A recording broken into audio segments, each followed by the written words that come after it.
누가복음 9장 28절에서 36절 말씀까지입니다.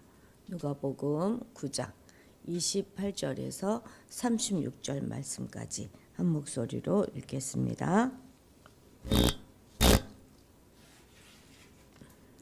이 말씀을 하신 후 8일쯤 되어 예수께서 베드로와 요한과 야고보를 데리고 기도하시러 산에 올라가사 기도하실 때에 용모가 변화되고 그 옷이 휘어져 광채가 나더라. 문득 두 사람이 예수와 함께 말하니 이는 모세와 엘리야라. 영광 중에 나타나서 장차 예수께서 예루살렘에서 별세하실 것을 말하세 베드로와 및 함께 있는 자들이 깊이 졸다가 온전히 깨어나 예수의 영광과 및 함께 선 두 사람을 보더니 두 사람이 떠날 때에 베드로가 예수께 여짜오되 주여 우리가 여기 있는 것이 좋사오니 우리가 초막 셋을 짓되 하나는 주를 위하여 하나는 모세를 위하여 하나는 엘리야를 위하여 하사이다 하되 자기가 하는 말을 자기도 알지 못하더라. 이 말할 즈음에 구름이 와서 그들을 덮는지라. 구름 속으로 들어갈 때에 그들이 무서워하더니 구름 속에서 소리가 나서 이르되 이는 나의 아들 곧 택함을 받은 자니 너희는 그의 말을 들으라 하고 소리가 그침에 오직 예수만 보이더라. 제자들이 잠잠하여 그 본 것을 무엇이든지 그때에는 아무에게도 이르지 아니하니라. 아멘. 오늘 본문은 그 변화산에서 변모된 그 사건을 기록하고 있습니다. 28절 처음에 이제 이 말씀을 하신 후에 이렇게 되어 있는데 여기서 이 말씀은 어떤 말씀이겠습니까? 앞에서 이제 베드로가 신앙 고백을 하던 그날 하셨던 말씀들을 말합니다. 먼저는 순환 예고하셨고요. 그리고 제자도를 가르쳐 주셨는데 우리 다시 한번 그 부분을 읽어보도록 하겠습니다. 23절부터 27절 말씀입니다. 이제 앞에 이제 순환 예고하셨고 인자가 만한 고는 받고 이제 살아날 것이다 이렇게 말씀하셨고 그다음에 23절부터 읽겠습니다. 아무든지 나를 따라오려거든 자기를 부인하고 날마다 제 십자가를 지고 나를 따를 것이니라. 누구든지 제 목숨을 구원하고자 하면 잃을 것이요 누구든지 나를 위하여 제 목숨을 잃으면 구원하리라. 사람이 만일 온 천하를 얻고도 자기를 잃든지 빼앗기든지 하면 무엇이 유익하리요. 누구든지 나와 내 말을 부끄러워하면 인자도 자기와 아버지와 거룩한 천사들의 영광으로 올 때에 그 사람을 부끄러워하리라. 내가 참으로 너희에게 이르노니 여기 서 있는 사람 중에 죽기 전에 하나님의 나라를 볼 자들도 있느니라. 아멘. 이 말씀을 하셨는데 마지막에 말씀하셨던 제자들 중에 죽기 전에 하나님 나라를 볼 자들도 있다 하는 그 말씀의 성취적 사건으로 이 변화산 이야기가 이어지고 있는 것입니다. 그리고 이제 이 말씀을 하신 후 8일쯤 지나서 예수님은 제자들과 함께 산으로 기도하러 가셨습니다. 그런데 예수님은 종종 이렇게 베드로와 야고보와 요한을 따로 데리고 구별하여 데리고 가시지 않습니까? 야이로의 딸을 살리실 때도 그랬고 또 겟세마네 동산에서 기도하실 때도 따로 이 세 제자들만 데리고 가셨습니다. 이러한 사실만 보면 주님께서는 12제자들 가운데 특별히 이 세 제자들을 편애하신 것처럼 보이지 않습니까? 우리는 늘 편애당하고 살아온 사람들이라 되게 이런 문제에 예민합니다. 그런데 꼭 편애해서 그런 것이 아니라요. 이들이 특별히 감당해야 될 사명이 있기 때문에 이들에게 더 특별하게 주님의 은혜를 베푸신 것이죠. 즉 베드로는 모든 제자들을 대표해서 그리스도가 승천하시고 난 이후에 초대교회를 이끌어가야 할 그런 책임이 주어졌던 인물이고 야고보는 12제자 중에 첫 번째로 순교해야 될 그런 사명이 주어졌던 인물 아니겠습니까? 요한은 어떻습니까? 요한은 맞아요. 마지막까지 살아남아서 그리스도의 계시를 전해야 할 그런 특별한 사명이 주어졌던 인물입니다. 그래서 주님은 이 세 제자들을 특별히 세워서 특별한 경험들을 하게 함으로써 주어진 사명을 잘 감당할 수 있도록 하신 것이죠. 이처럼 만약 하나님이 동일한 조건에서 어떤 사람에게 다른 사람에게보다 더 큰 은혜를 베푸셨다면 거기에는 분명한 이유가 있다는 것을 우리가 알아야 하는 것이죠.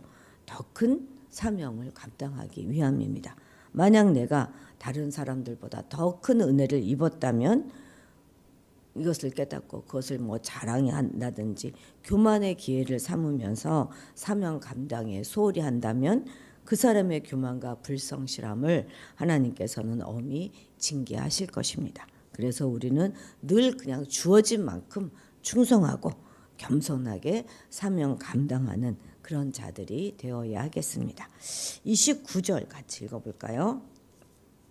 기도하실 때에 육모가 변화되고 그 옷이 휘어져 광채가 나더라. 아멘.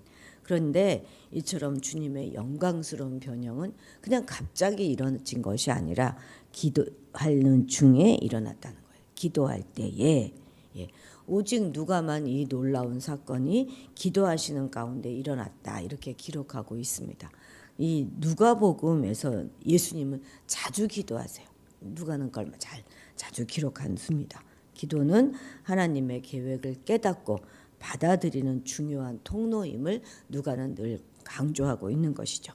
이 사건에서 예수님이 영광이 드러나는 그 순간이 바로 이 기도로 만들어지고 있는 것입니다. 하나님께서는 당신의 종들이 기도할 때에 각자에 대한 뜻을 알려주시고 그 사명을 계시해 주십니다. 그리고 이러한 사실들은 아직도 자신에 대한 하나님의 뜻을 발견하지 못하고 자신의 사명이 무엇인지 정확하게 찾지 못한 그 성도들에게는 참으로 귀중한 교훈이 아닐 수 없습니다. 만일 우리가 우리를 향하신 하나님의 뜻과 사망을 정확하게 알기 원한다면 우리는 하나님께 나아가 먼저 무릎을 꿇고 기도해야 하는 것이죠. 엊그제 늦은 밤까지 이제 저희 손주하고 이야기를 했는데요. 자신이 무엇을 해야 될지 모르겠다고 하면서 울더라고요. 참 다른 친구들을 보면 그도 뭔가 하나 정하고 달려가고 있는 것 같은데 자기는 아무리 생각해도 모르겠다고 참으로 답답하다고 하는 것을 보았습니다. 자신이 지금 달려가야 하는데 목적과 목표가 어딘지 모르니 얼마나 깝깝하겠습니까? 이럴 땐 정말 기도가 답인데 또 애들은 그건 또 못하는 거잖아요. 기도는 하지 않으려고 하니까 그렇습니다. 정말 자신을 향하신 하나님의 뜻을 정확하게 찾아서 그 길로 갈 수만 있다면 시간도 절약되고 마음도 굉장히 편안하고 담대할 수 있을 텐데 참 우리는 다음 세대들이 정확하게 자기 비전을 발견하고 그 길로 갈 수 있도록 늘 우리 먼저 된 자들이 기도해 주어야 하겠습니다. 30절 31절 같이 읽겠습니다. 문득 두 사람이 예수와 함께 말하니 이는 모세와 엘리야라. 영광 중에 나타나서 장차 예수께서 예루살렘에서 별세하실 것을 말할세. 아멘. 갑자기 이제 두 사람이 등장하는데 모세와 엘리야입니다. 왜 하필 모세와 엘리야일까요? 이 둘은 하나님의 구원의 역사에서 자주 늘 비춰지는 그 선구자적인 그 대표성을 갖습니다. 모세는 율법 그리고 엘리야는 그 선지자를 대표하고 이 두 사람 모두 종말론적 영원성을 간직한 그런 상징적 인물입니다. 이들은 영광 중에 나타나 영광을 덧입을 그 예수와 함께 예수께서 별세하실 것 그것에 관하여 말을 하고 있습니다. 여기서 별세라고 하는 단어의 헬라어는 엑소도스입니다. 엑소도스. 어디서 많이 들어본 단어 아닙니까? 엑소도스. 바로 출애굽이잖아요. 그러니까 이 엑소도스는 출애굽을 의미하기도 하고 또 다른 의미로는 이 생에서 떠나 그 죽음을 의미하는 그런 단어입니다.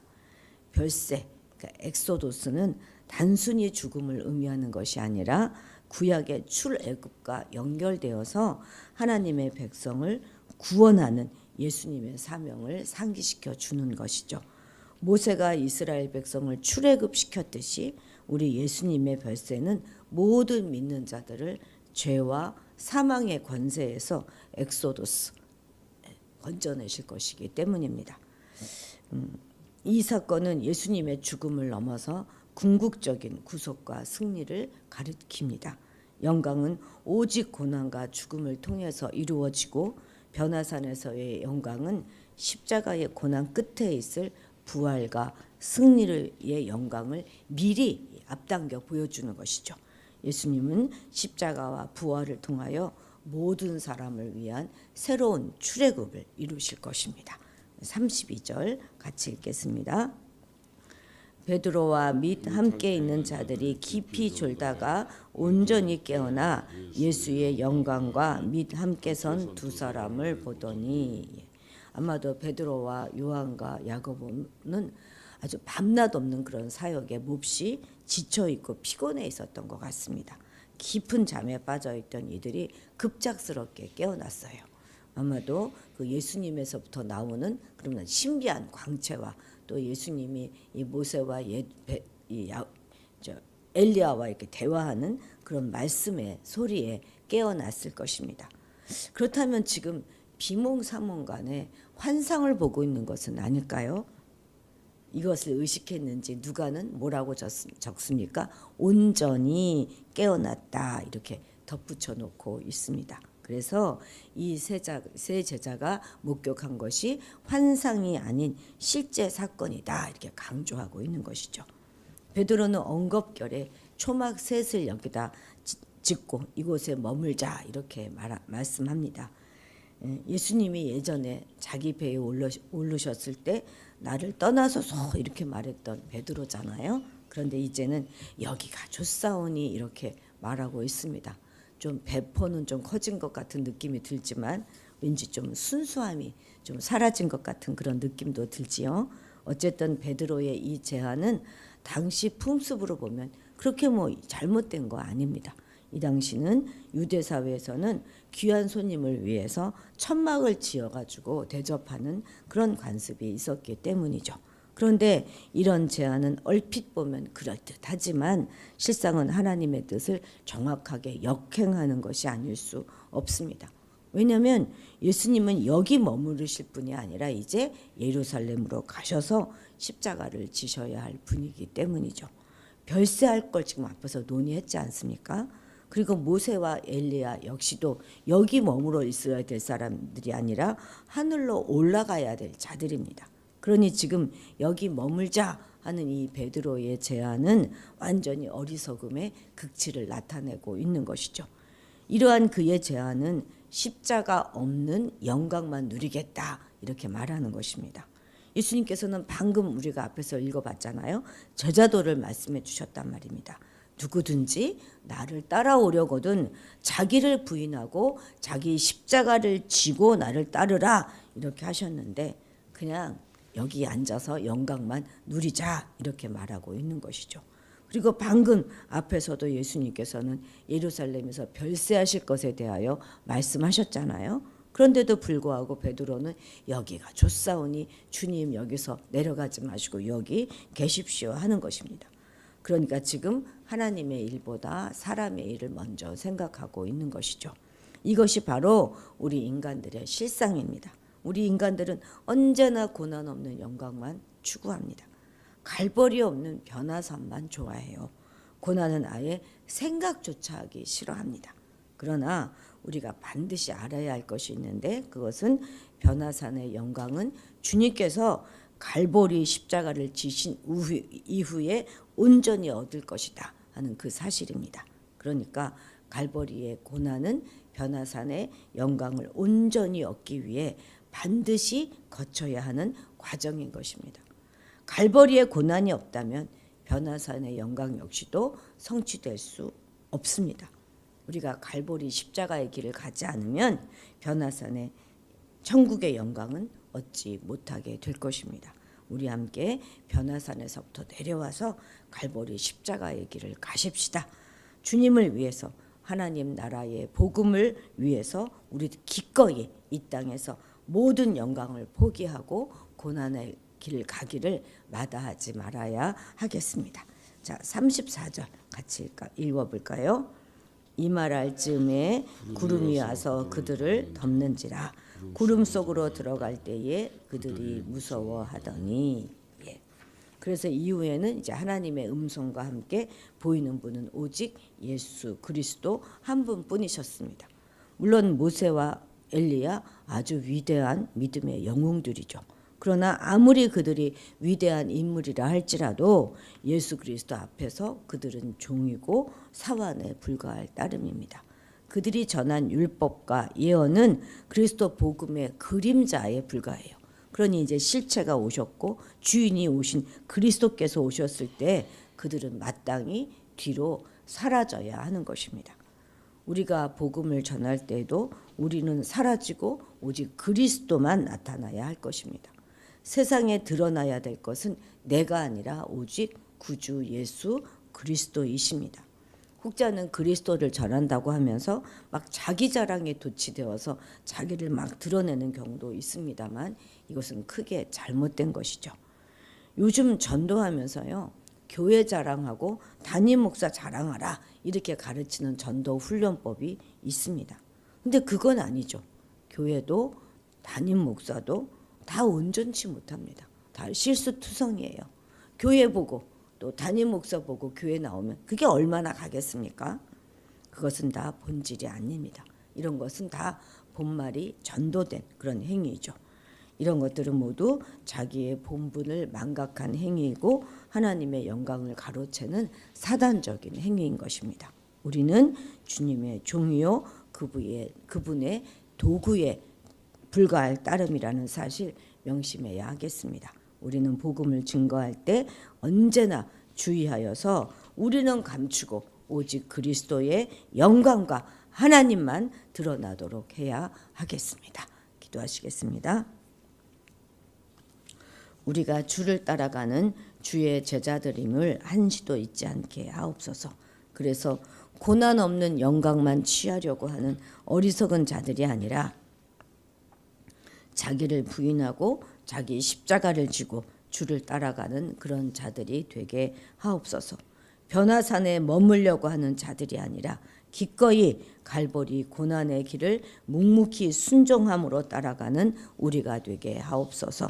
나를 드러내고 나를 자랑하는 교만을 버리고 오직 예수의 이름을 자랑하고 하나님의 나라를 전하는 겸손한 믿음의 자녀들이 되게 하셔서 주님 오시는 그날 우리의 이 낮은 몸도 영광의 형체로 변모되는 그런 영광을 얻게 하옵소서. 우리 다음 세대들 위해 특별히 함께하여 주셔서 저들이 주 안에서 비전을 발견함으로 방황하지 않고 미래로 나아갈 수 있도록 도와주옵소서. 감사드리며 예수님의 이름으로 기도드렸습니다. 아멘. 아멘. 오늘은 주위에 있는 친지들을 위해서 기도하시고 우리나라를 위해서 더욱 간절히 우리 기도해야 하겠습니다. 임직식과 우리 고3 학생들을 위해서 이제 6개월도 채 안 남았거든요. 열심히 공부할 수 있도록 또 앞을 보고 달려갈 수 있도록 기도해 주시기 바랍니다. 그 최은숙 집사님이 굉장히 또 어제 계속 힘드셨던 것 같아요. 한 주간. 어제는 조금 괜찮으시다고 병원 물어보시려고 전화 주셨었던데 좀 간절히 기도해 주셨으면 좋겠습니다. 그리고 정지훈 오늘 수술합니다. 표적 치료까지 해야 된다는 걸 보면 본인은 뭐 생각 없이 있습니다만 간단한 수술은 아닌 것 같습니다. 그 수술이 잘 담대하게 진행될 수 있도록 수술하는 가운데 주님을 만났으면 참 좋겠습니다. 그래서 좀 그 정리되지 않은 삶들이 좀 정리될 수 있도록 정지훈을 위해서 꼭 기도해 주시기 바랍니다. 주일 예배를 위하여 기도할 때 요즘 다 방송이 자꾸 영상이 안정되지 못해서 참 어려움이 있는데요. 이런 영상들이 잘 안정되게 잘 될 수 있도록 그것을 위해서도 특별히 기도해 주시기 바랍니다. 우리 다 같이 주님의 이름을 크게 부르고 기도의 자리로 나아가도록 하겠습니다. 주여